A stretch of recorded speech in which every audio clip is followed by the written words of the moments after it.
TSM's league team is cursed. They're going for Dyrus, who pops his ultimate in there, gets the 3-man knockdown. Lustboy knocks them all away, but Candy Panda's still fighting this one. They want Dyrus, they'll get him as well. Against the tower, he was knocked, and there is Amazing now finding Freddy, who will lock him up. Will Freddy be able to escape this one? Great dodging with the ward. I think that Freddy might get away. And will not just save him, but gets the kill as well. Over the years, fans realized that no matter who they were, no matter how good they were going into the team, TSM's all-star junglers were doomed to fail. As people like to say, Harry Potter and Defense Against the Dark Arts teacher position where you get replaced every season. TSM has featured some of the biggest names in Western League history. Hell, they're one of the biggest teams in League of Legends. But their carries have always been the stars of the show. What are TSM doing trying to defend this? Horns are getting low, but they might be able to fight it out. Double lift! Gets one. Can he make it two? Huni. Now the next target, the culling is down. That is the double in there. Double lift. Gonna go crazy. The 1v3 solo gets himself the triple. I mean, it's in the name, right? It's Team Solo Mid. They are a very mid-centric team, a very carry-centric team, and everything else has to pivot around those carries. That's how it was for years. And now, as TSM's jungle has become a revolving door of wasted talent, everyone's wondering the same thing. What the hell keeps happening to TSM's junglers?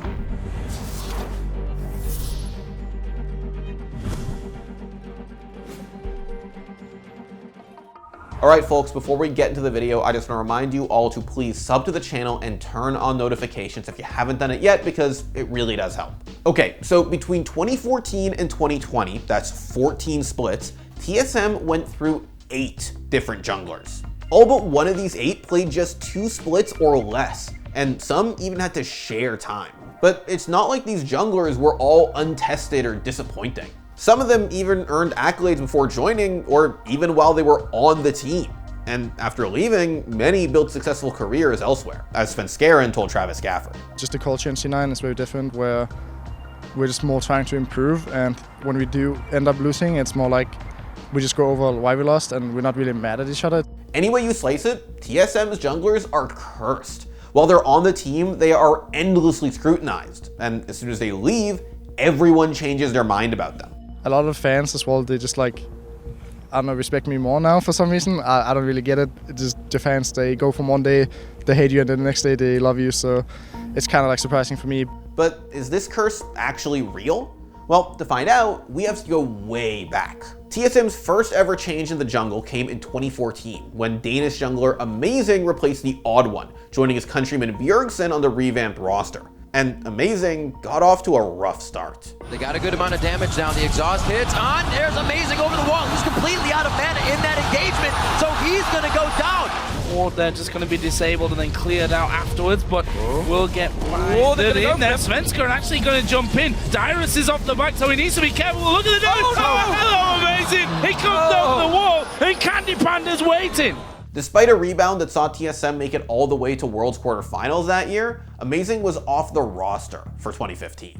At the time, everyone was certain that Bjergsen, the team's new mid laner, was going to be the future of TSM. But what about the future of TSM's jungle position? Enter Santorin, another promising Danish player who signed with TSM for 2015. Now, this is when shit really hit the fan. While TSM won Spring Split and playoffs in 2015, Santorin even earned Rookie of the Split, internationally, the team failed. What can TSM do aside from run and cry and lick their wounds? Santorin gonna be the last one to go down as Dyrus is already somewhere else on the map. See, Santorin made his name on carry-style junglers like Elise and Lee Sin, but he wasn't playing those champions on TSM, and he looked like a different player. How well impactful did right there, right? He had 4 kills before going down. He is every single kill on his team. St. Vicious, not in the right spot though, a little over-aggressive, kicked up the knock-up to impactful, and now Bunny Fufu's not exactly in the right spot. Ziggs bomb comes out, a second kill grabbed up, and CA one more time forced from it. There comes Rux, done up by Chris, but there's the rest of the team flashing away. Santorin is around, can he land the Q? Yes, he doesn't actually. That's gonna be the Flame Breath. Rux picking up another one, 3-0. Both junglers in this top lane now, they're going aggressive. Yeah, the 2v2 matchup. Helios is here as well, but he's the squishy Kha'Zix. Look at so much damage. Wow. Kicked in the head as well. Inox now here by himself, and Miracle now with, he manages to get it, but Miracle with a double kill. Inox answering one. When TSM reached Worlds, he was told he needed to do a lot more for his team. You gotta make the calls, you gotta like basically do the entire early game first, like just like the way you communicate, what you want to play for, that kind of stuff. And I had never done anything like that before. His time with TSM left Santorin shaken. So much so that he didn't just leave TSM, he said he was leaving League of Legends entirely. Losing a jungler that won Rookie of the Split after just 1 year probably should have been a wake-up call, but it was easily overshadowed by Bjergsen's emergence as one of NA's greatest mid laners. And that meant that whoever jungled next for TSM had to be ready to support that mid-focused playstyle and the team's penchant for invading second blue buff. Even though that broke open the game a lot for TSM and also gave them a reputation of having really strong mid laners, because obviously they were having a mid lane that had a blue buff advantage. But because of that restrictive set, if you throw any jungle into that mix, over time, the team will always end up going back to this very binary playstyle in the early game, which made them very easy to scout, which made them easy to play against internationally. But TSM's jungler curse truly cemented itself with their next pick for the position, Svenskeren. Sven was best known for his ability to always carry, even when his team left him without any resources. Oh, Vardags and Kickus in a little bit of trouble. There's a lot of support here. Coming. This is 3 versus 3. Lantern comes out, Sven follows through, 6-0-2. Svenskeren is unstoppable, 7-0-2. What he did was understand when lane advantage would lead to a map side advantage, and so he could invade solo off of that. Right? His laners didn't have to do anything. They just had to maintain priority, and he would understand that now he was insurmountably ahead of the enemy jungler, and he was acquiring resources in the enemy's jungle, which was denial for them. Here comes Sven. Can he land the Sonic Wave? I'm willing to bet that he can. He's got flash available. He connects, follows in. We do not see the kill going out yet. Ignite is burning. Svenskeren gets one. Hylissang not able to reply because Forgiven heals him, keeps him up. This is game 2 all over again. Svenskeren has got the biggest backpack in Europe, and he's putting SK in it. The ability to thrive by consuming the enemy's jungle seemed like a good fit on paper, and Svenskeren was TSM's longest serving jungler. But despite some highs, things didn't work out. See, while TSM won 3 NALCS championships in a row, they wanted international success. And internationally, the Svenskeren era was a disaster. Royal never give up. Make it out of the group and send TSM back. North America's hopes shift to tomorrow and Cloud9. Agony in defeat here for TSM.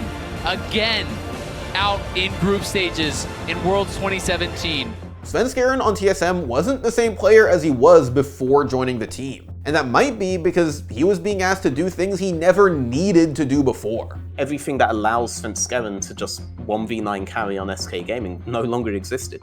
For different reasons at different stages, but they no longer existed, the key characteristics. And champion pool is not the first thing I think of, but during the Bjergsen double lift and even before that era, junglers played for lanes. Lanes never played to enable junglers. And Svenskeren is a jungler where if you're not using your laners to enable your jungler, it's a waste. You may as well get someone else. And so after another international disappointment in 2017, the fans were once again ready to blame the jungler. The whole human ward meme was in full effect, with Bjergsen even lightheartedly tweeting about it. So whether it was because he couldn't deal with the haters, or because he didn't like playing a style that didn't suit him, Svenskeren was off TSM by the end of 2017. So to give you insight, right, a lot of TSM's issues are shot calling and communication, and we put a huge emphasis on it, on specific players, and and no matter how much we tried, we couldn't solve it, and that's why we decided to make changes. Unsurprisingly, those changes didn't help.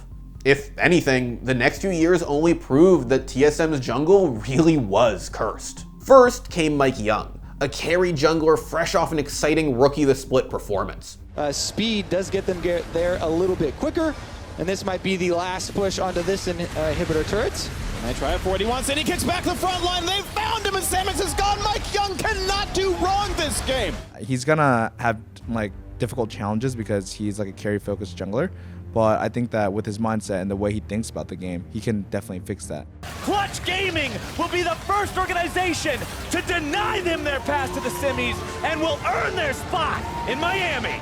Then, after only playing a single split, Mike was sent down to Academy and replaced by Grig for summer. As a whole, 2018 was the worst year in the organization's history, with no domestic titles and no international appearances. There might be some TSM chance at Worlds, but they're only going to be for irony, as they have not made it this time. A wrist issue for Grigg saw Acadian step in 2019 before they were both told they would share time in the summer. But neither played the last week of the split or the playoffs, as they were both suddenly replaced by Academy jungler Spica. Despite us trying to figure out a jungler between Grigg and Acadian, going to week 8, it felt like we had no synergy with either of them, and Spica was training up pretty well in Academy, so it made way more sense for our organization to try him out than continuing a process that just wasn't working. TSM's jungler position was now a revolving door of former Rookies of the Year, Academy promotions, and time splitters. The team's results weren't good, and it didn't seem like the issues were going to get resolved anytime soon. Expectations were pretty low, and even with Spica in the jungle, TSM once again missed Worlds. What a team fight! What a game! What a series! Clutch Gaming 3-1, knockdown TSM. Now, as fun as it would be to deep dive into the rest of TSM's jungler history, including a brief fling with Dardoch before bringing Spica back from Academy, it's time to talk about the future. Because after the 2020 season was done, Bjergsen retired to coach TSM before returning to play mid for Team Liquid in 2022. Former TSM junglers repeatedly vouched for Bjergsen, saying they respected him and that he was great to work with. And it's not like we have any reason to doubt them. Hell, the jungler waiting for Bjergsen on Team Liquid was Santorin. Yes, the same Santorin who said he was going to quit competitive league after playing for TSM. Which obviously didn't happen. And now that these two players are reunited on a different team, it's pretty clear that Bjergsen isn't directly responsible for the curse. And sure, TSM standing for Talent Suppression Machine might have been a fun meme. The talent suppression is already beginning. I mean, it's just unbelievable, but it's really okay. But as more and more of TSM's former junglers went to Worlds, actually made it out of groups there, and earned MVP performances domestically, it felt true. It means a lot to me because I was stuck in groups for 4 years straight. In some cases, you probably can blame inexperience for some of TSM's jungle struggles. But a lot of these junglers really did flourish on teams that weren't TSM. I think, though, that no matter what kind of picks you choose, there are things around the map that TSM expects you to do, right? And there are things you won't have on the map that other teams might be more willing to adapt to you having. The reason why TSM continued to sign carry junglers and then always chalk up their performance issues to communication is still a mystery. One theory is that the problem lies with Reginald, TSM's notorious founder and former mid laner who continued to have a huge influence over the org's decisions throughout the years. The fact that the entire organization is owned by somebody who interferes a lot in particularly roster moves. This guy's not a jungler, he's not a top laner, he's not an ADK, he's not a support. Like, this guy sees what's best for a Season 2 mid laner, and I wonder how much that kind of guy having veto has impacted these decisions that are just misplays. They're just misplays. They betray a lack of a complete understanding of the game. But maybe the narrative can finally change. Spica is still TSM's jungler, while literally every other player, a lot of the staff, and even their philosophy on domestic success has changed. Spica has great mechanics and actually came up through the TSM system. While he won MVP in summer 2021, he's now trying to shot call in 2 languages. It's fair to say that there's plenty of pressure on Spica's shoulders right now. TSM taking the Drake down to about 1,000. It is secured by Spica yet again. The boys got the smites where they need to be. Impact's approaching from the side. Hooney's able to stop him. Jizuke looking for some of the lockdown, but he only finds it onto Sword Art, who's already stuck back in the ulti here. Ignar coming in, definitely legendary, and Hooney's already gone. TSM fighting back, but Cloud9's bringing in reinforcements. TP's on the way. Hooney's likely to die here next. Double kill back over to Fudge. Blabber stays alive. He keeps on tanking. Shut down over to Summit. Tactical is down. TSM is crushed. And Cloud9 win the fight. Spica's the only one that's able to save this from being a Baron for Cloud9. Ultimately, a jungler can be a lot of things. It's one of the deepest, most complex roles in League. Every player has the freedom to approach the jungle in completely different ways. It seems like that freedom wasn't always there for TSM's junglers. But now, with the roster facing massive uncertainty, it might be that they have too much. And whether they use that freedom to chart a new course for the team and break their so-called jungler curse, or to invade second blue buff again, the fans will certainly be watching for any signs, whether they're hopeful or cursed. Thanks for watching. If you want more content like this, hit the sub button and ring the notification bell. For unique, bite-sized videos you won't find anywhere else, hit us up on our Twitter, Instagram, Facebook, and TikTok.